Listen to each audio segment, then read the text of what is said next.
Pendant des décennies, Dick Van Dyke a apporté joie et inspiration à des millions de personnes grâce à son talent inattendu, sa résilience et sa gentillesse. De ses performances inoubliables à son incroyable parcours personnel. Il a parfois déçu les attentes. Mais maintenant, quelque chose de vraiment extraordinaire s'est produit.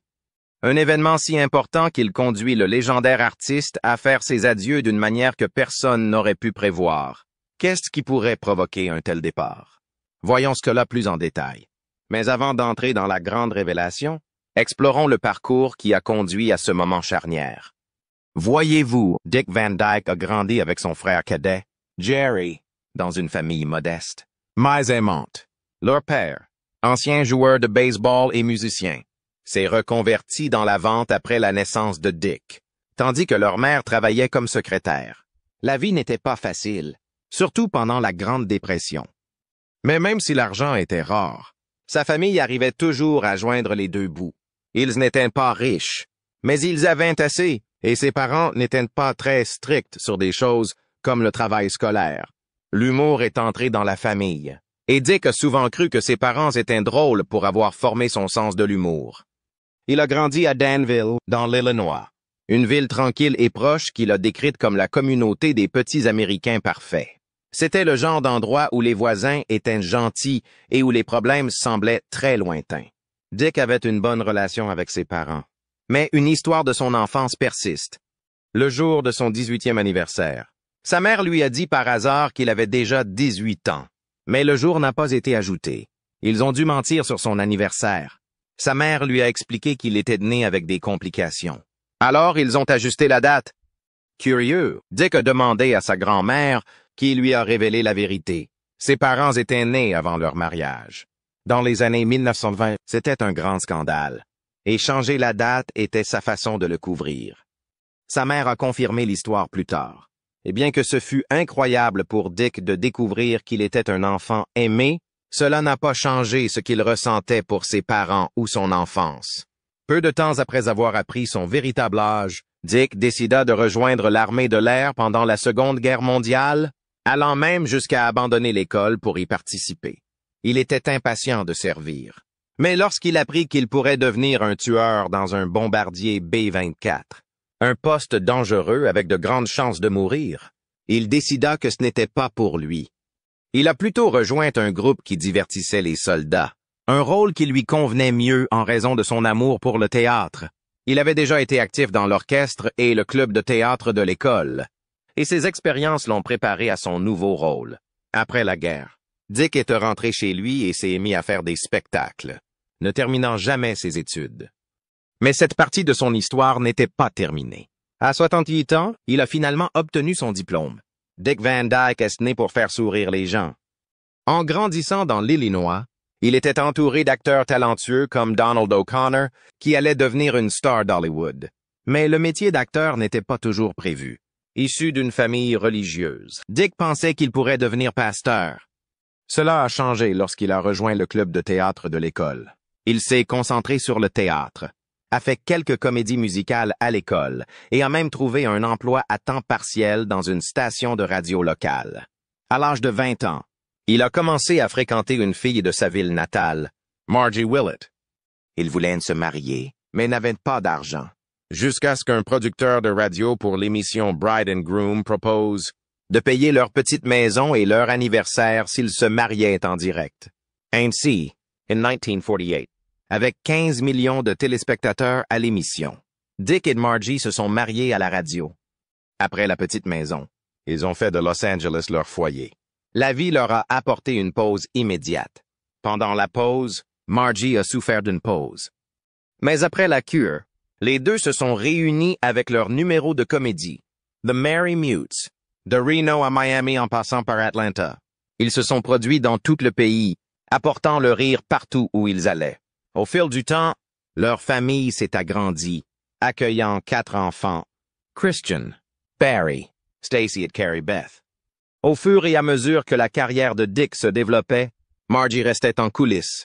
C'était une âme artistique avec un esprit libre, les cheveux courts, un peu de maquillage et aucune envie de lumière. Dick est devenu le nom de la maison avec l'émission Dick Van Dyke.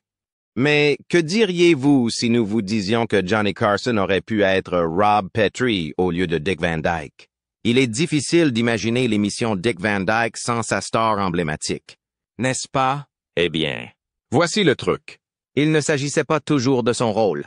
Tout a commencé comme le cerveau de Carl Reiner, une sitcom sur un jeune couple marié dont l'un des deux travaillait dans une émission de télévision.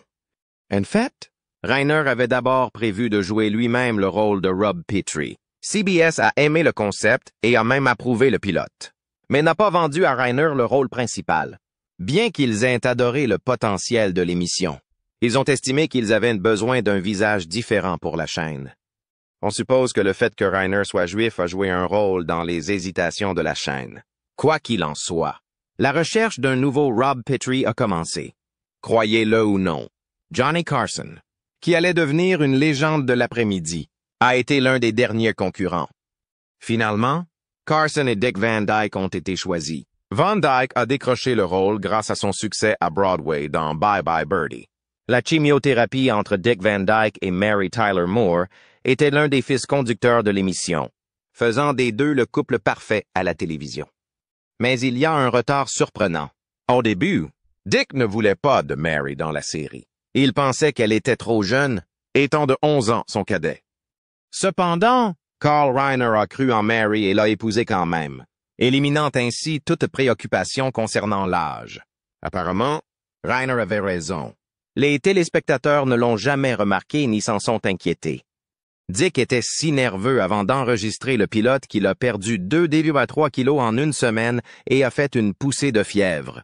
Si vous regardez attentivement, vous pouvez en voir un sur sa lèvre. Quelque chose que Carl Reiner s'est ensuite dit. L'un des moments les plus inoubliables de la carrière de l'émission s'est produit le 22 novembre 1963, le jour où le président Kennedy a été assassiné. L'équipe avait répété une scène pour l'anniversaire de Richie Petrie avec les enfants qui couraient sur le plateau. Lorsque la nouvelle est tombée, tout s'est arrêté. Dans un silence étonnant, ils se sont rassemblés autour d'une radio, conscients de l'inoubliable.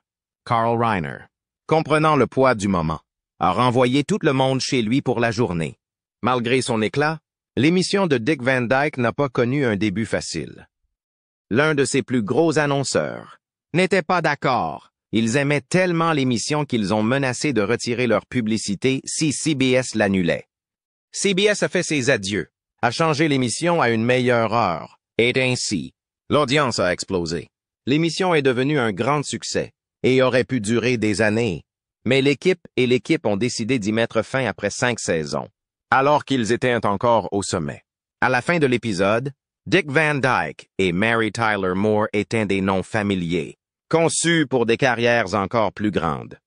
5 ans plus tard, CBS voulait ramener Dick Van Dyke à la télévision. Les dernières années des années 60 avaient engendré des changements culturels, le mouvement hippie, l'essor de la télévision couleur, et ils étaient prêts à répondre à sa demande. Van Dyke a obtenu une garantie de 3 ans pour la nouvelle émission de Dick Van Dyke, ce qui signifiait que CBS ne pouvait pas l'annuler prématurément sans lui verser une grosse somme. Il a également insisté pour enregistrer en Arizona, où il vivait, et CBS a accepté. Bien que l'émission ait démarré en force, les audiences ont finalement baissé et elle a pris fin après 3 saisons. Néanmoins, elle a marqué le retour de Van Dyke à la télévision et il est resté une présence régulière à la télévision. Malgré des stars comme George Clooney ou Bruce Willis, Dick Van Dyke n'a jamais franchi le pas de l'icône de la télévision à celui de superstar. Hollywood a tenté sa chance en l'engageant dans une série de comédies et de films pour enfants dans les années 60 et 70. Mais la plupart n'ont pas trouvé d'écho auprès du public. Il est apparu dans Robin des Bois USN, dit Disney, une comédie rappelant le style de Buster Keaton, et même dans un film sur une ville qui tente d'arrêter de fumer. Un moment fort de sa carrière a été sa présentation aux Emmy Awards dans le drame The Morning After. Cependant, pour de nombreux téléspectateurs, il a toujours été Rob Petrie, le comique, drôle et inoubliable star de l'émission Dick Van Dyke. Mais derrière ce bavard, il y avait un homme tranquillement déchiré entre 2 vies. En 1975, Dick Van Dyke a commencé une relation avec Michelle Triola, sa secrétaire de genre, alors qu'il était toujours marié à sa femme, Margie Willett. Bien que Margie n'était pas fan de la vie hollywoodienne, Michelle connaissait bien le monde du showbiz et semblait avoir une connexion avec Dick que Margie n'avait pas. Dans son mémoire, Dick a admis qu'il appelait son agent uniquement pour parler à Michelle. Ce qui a commencé comme des petits déjeuners décontractés s'est finalement transformé en petits déjeuners secrets dans des restaurants vides où ils ne se reconnaissaient pas. Vivre une double vie est devenu incroyablement stressant pour Dick. Il plaisantait en disant que maintenir deux relations en même temps était plus difficile que de travailler sur son émission de télévision. Le stress l'a même fait perdre du poids. Finalement, lui et Margie ont commencé à vivre des vies séparées, bien qu'ils aient été mariés pendant de nombreuses années avant de divorcer plus tard. Il a ensuite vécu avec Michelle pendant des décennies, mais ils ne se sont jamais mariés. Il n'a jamais dit quand il allait se marier. L'année suivante, Dick a eu une nouvelle émission de variété appelée Van Dyke & Company. L'émission a connu un bon départ, remportant même un Emmy pour Saturday Night Live et The Muppet Show. Malgré son succès, elle n'a duré qu'une saison. Il a ensuite rejoint l'émission de Carol Burnett, mais cela n'a pas été à la hauteur des attentes. Carol Burnett avait invité Dick à combler le vide laissé par Harvey Korman, mais le scénario ne correspondait pas au style de Dick. Les scénaristes étaient encore en train de créer des blagues pour Harvey, ce qui rendait les choses dégoûtantes. Dick a finalement quitté la série et Carol l'a parfaitement compris. Elle a écrit par la suite que, même s'ils espéraient créer un duel comique fantastique, la chimio n'était pas au rendez-vous. En 1988, Dick a tenté une autre sitcom avec son fils Barry, intitulée The Van Dyke Show. Malheureusement, elle n'a duré que quelques épisodes, mais 5 ans plus tard, il a rencontré un succès durable avec Diagnosis, Murder, dans lequel il jouait un médecin qui résolvait des crimes. L'émission a connu un succès auprès d'un public plus âgé et a duré 8 ans. Cependant, la tragédie est survenue en 2008 lorsque la première épouse de Dick, Margie, est décédée d'un cancer. Bien qu'ils aient rompu et divorcé depuis des années, Dick a écrit que sa mort lui avait donné l'impression de perdre une partie de lui-même. L'année suivante, Michelle Triola est également décédée. Perdre deux compagnons si proches a été profond et douloureux pour Dick. En réfléchissant à la maladie de Triola, il se souvient qu'il a essayé de rester optimiste pour elle, prétendant même qu'il ne savait pas à quel point c'était sérieux lorsqu'elle le lui a demandé. Il a qualifié cette attitude de la plus difficile qu'il ait eue. Dick a finalement retrouvé l'amour avec Arlene Silver, une maquilleuse qu'il a rencontrée aux SAG Awards de 2006. Il était attiré par ses beaux yeux, tandis qu'Arlene a admis qu'il ne l'avait pas reconnue au départ en tant qu'actrice, mais en tant que personne. Ils se sont rapprochés après la perte de Michelle par Dick, Arlene lui apportant souvent à manger après le travail. Il est resté pour sa gentillesse et son soutien. Malgré leur différence d'âge de 46 ans, le couple s'est marié le 29 février 2012. Dick a décrit leur relation comme l'une des meilleures décisions de sa vie. Il a dit que leur différence s'équilibre parfaitement. Elle est drôle et immature, tandis qu'il est intelligent pour son âge. Lors de leur premier anniversaire de mariage, il a déclaré que la vie conjugale était incroyable et qu'il devait à Arlene de rester heureux et jeune. Le couple partage une dynamique amusante.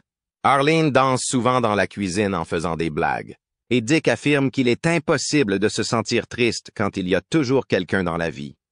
Lorsqu'ils ne sont pas en déplacement, ils travaillent ensemble sur une émission de télévision sur leur vie. Au départ, l'émission était centrée sur la carrière de Dick, mais elle a évolué pour mettre en avant leur histoire d'amour comme un exemple que l'amour n'a pas de limite d'âge. Cependant, alors que les choses semblaient s'apaiser, la vie a donné un autre coup dur à Dick. En août 2013, le compte Twitter de Dick Van Dyke a partagé une photo de sa Jaguar complètement détruite avec la légende « Use Jag for sale real cheap ». Ce n'était pas qu'une blague. Alors qu'il conduisait sur une route de Californie, sa voiture a soudainement pris feu. Dieu merci, il a pu s'échapper, mais il a eu besoin de l'aide d'autres personnes pour sortir du véhicule en feu. TMZ a été le premier à rapporter l'incident, révélant que la voiture était déjà en feu lorsqu'il a été secouru. Fidèle à sa nature, Dick a réussi à transformer ce moment incroyable en humour avec son tweet. À peu près au même moment, Dick était aux prises avec un autre problème grave. pendant 7 ans. Il a souffert d'un mystérieux problème neurologique qui provoquait un bruit étrange dans sa tête. Comme un battement. Chaque fois qu'il s'asseyait, l'épuisement s'est installé et aucun médecin n'a pu en déterminer la cause. Frustré et désespéré, il s'est tourné vers Twitter pour obtenir de l'aide, demandant si quelqu'un avait une réponse. Quelques semaines plus tard, il a découvert la cause. Ses implants dentaires. Lorsque le problème a été résolu, le bruit et l'inconfort ont disparu. Alors que l'humour et le charme de Dick Van Dyke ont toujours fait partie de son image publique, il a dû faire face à des batailles personnelles qu'il a gardées privées pendant de nombreuses années. Dans les années 60 et 70, lorsque la vie des célébrités n'était pas aussi exposée qu'aujourd'hui, il était capable de cacher sa lutte contre l'alcool. Dans l'émission d'Oprah en 2016, il a révélé qu'il avait commencé à boire pour faire face à sa noirceur et se sentir plus à l'aise que jamais. Avec le temps, l'alcool est devenu un problème. Elle a ensuite admis au Guardian qu'elle était alcoolique depuis 25 ans et que cela affectait sa famille.